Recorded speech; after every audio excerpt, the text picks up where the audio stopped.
J'ai une pensée pour toutes ces femmes qui sont victimes de violences à Madagascar et qui peuvent pas quitter le foyer, soit parce qu'elles n'ont pas l'argent, soit parce que la société fait que, soit parce que la justice est corrompue et compagnie. Et du coup, je me demandais s'il n'y a pas des associations qui recueillent du coup des femmes victimes de violences pour les aider potentiellement à trouver un autre emploi ou les mettre en sécurité. Nous, il y a quelques années, donc à peu près il y a 6 ans, on était capable de citer justement ces foyers. On pouvait dire, bah tiens, il y a le foyer, il y a tel hôpital qui va prendre en charge, il y a telle association qui va te prendre en charge. Aujourd'hui, en fait, on a l'impression d'être un peu délaissé, déjà en termes de financement, de délaissé matériellement, délaissé à chaque fois légalement, puisqu'il y a toujours des lois en plus qui viennent un petit peu nous mettre des bâtons dans les roues en tant qu'association.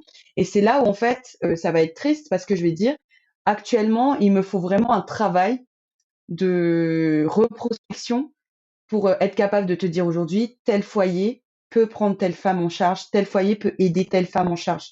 Il y a l'association de la première dame de Madagascar qui s'appelle l'association FITIA, en fait, qui veut dire amour. Cette association, elle s'est chargée de ça pendant un moment. Il y a eu les numéros. On s'est vite rendu compte que ces numéros-là étaient un peu comme ici surchargés. Quand les autres associations ont voulu recréer également des dispositifs, on a malheureusement eu des bâtons dans les roues. Il y a eu également Women Break the Silence à Madagascar, donc contre la culture du viol à Madagascar. Mais aujourd'hui, dire qu'on est capable de les accompagner sur du long terme, être là, avoir des foyers pour les accueillir, etc. Franchement, malheureusement, on est arrivé à un stade où c'est de plus en plus difficile. On fait comme on peut. On essaie vraiment, voilà, on essaie de les assister même sur les réseaux sociaux, sur physiquement. Mais c'est vrai que après sur place, ça reste quand même quelque chose d'assez difficile.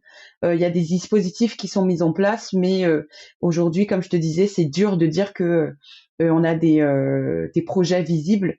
Et je pense aussi pour la protection des femmes, on voit pas très bien. Ça va plutôt se faire de bouche à oreille plutôt qu'on va avoir toute une maison vraiment consacrée pour ça.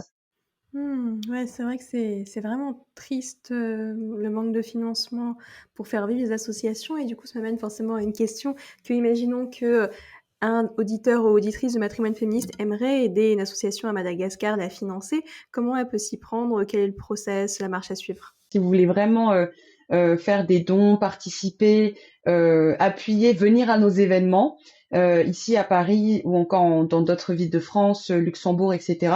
Mon association elle s'appelle Malagasy Women Empowerment.